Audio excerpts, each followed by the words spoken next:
Dr. Zakir, some scholars say that smoking is haram. I'd like to know what's your opinion.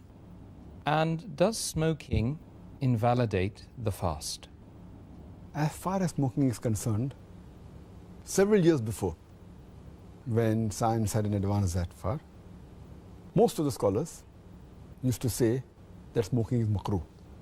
Based on the hadith of Muhammad sallallahu alaihi wasallam, which is mentioned in Sahih Bukhari, volume number 1, in the book of Adhan, hadith number 855, where the Prophet said that anyone who eats garlic or onion, they should stay away from us and stay away from the mosque. Prophet said that, don't come to the mosque after having garlic or onion because there's bad breath. When you are smoking, the breath is worse than onion or garlic. So based on this hadith, therefore garlic and onion doesn't become haram, it was makruh. So based on this hadith, scholars give the fatwa that smoking is makruh. But now, after science has advanced, we have come to know that smoking is nothing but it's a slow poisoning. Tobacco in any form, whether in smoking, cigarettes, whether bidi, whether tobacco in hookah, whether chewing tobacco, all forms of tobacco contain nicotine and tar. And we know it's nothing but slow poisoning. That is the reason most of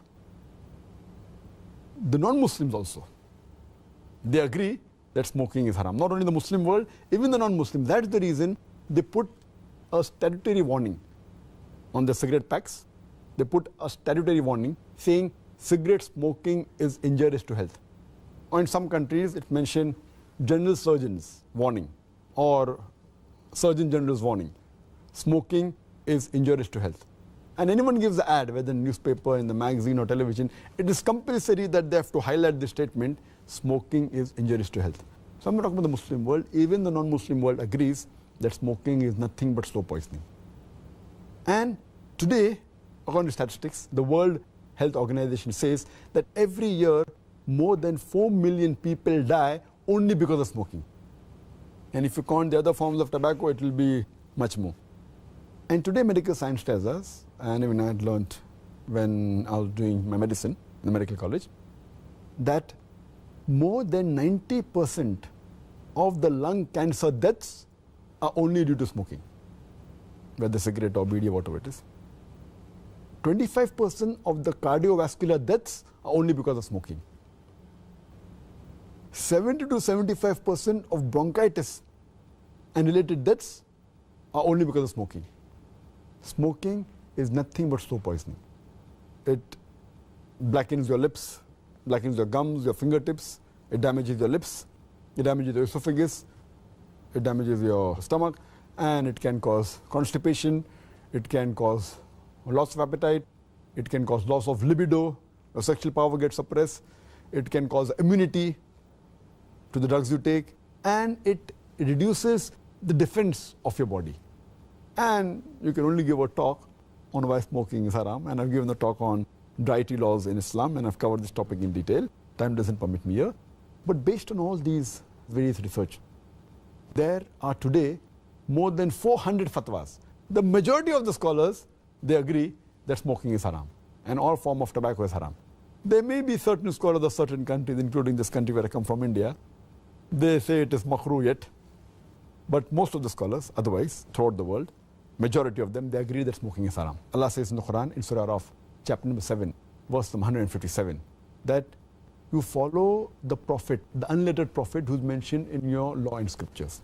And further it says that this prophet asks you to do things which are good for you, tayyib for you. So take what he gives it to you, what is lawful and good. And he prohibits things which are khabith, things which are unlawful, things which are bad for you. So what a prophet gives, what he gives you which is good, take, and he prohibits you things which are khabith, unlawful, you have to abstain from it. This is the law. And Allah says in the Quran, in Surah Baqarah, chapter number 2, verse number 195, make not your own hands the cause of your own destruction, indicating that do not kill your own self. Because smoking is nothing but slow poisoning, it comes under this category, something like suicide. Slow poisoning, every puff you take, you reduce your life. So based on this, there are more than 400 fatwas saying that smoking is haram. And furthermore, this is one of the major reasons why it's haram. Furthermore, Allah says in the Quran, in Surah Araf, chapter number 7, verse number 31, eat and drink, but do not be extravagant. Allah says in Surah Isra, chapter number 17, verse number 27, that do not be extravagant, do not be a spendthrift. For verily, a person who is a spendthrift is a brother of the Satan, is a brother of the devil. And we know that when we smoke, it's nothing but extravagance. It's nothing but taking a pound note or a few pounds, or taking a dollar note, the green dollar bill, or a pound, and lighting up with fire. When we smoke, when we light the cigarette, it's nothing but burning money, whether it be rupees, whether it be dollars, whether it be pounds, whether it be riyals. It's nothing but extravagance, which is haram in Islam. And you can give a list of reasons why it's haram. But just to cut it short, one more reason, that you cannot harm your own neighbor. You cannot harm your own brother. And in smoking, when you exhale out the smoke, it causes more damage to your neighbor. Passive smoking is more dangerous than active smoking. When the person who smokes, when he exhales out, if the person who's a neighbor inhales the smoke, it causes more damage to him than the person who smokes. That's the reason many countries like Singapore, etc., they've banned smoking in public places. In your personal house, you can do it. In public places, in government places, smoking has been banned. So based on this, it's haram. So smoking is haram.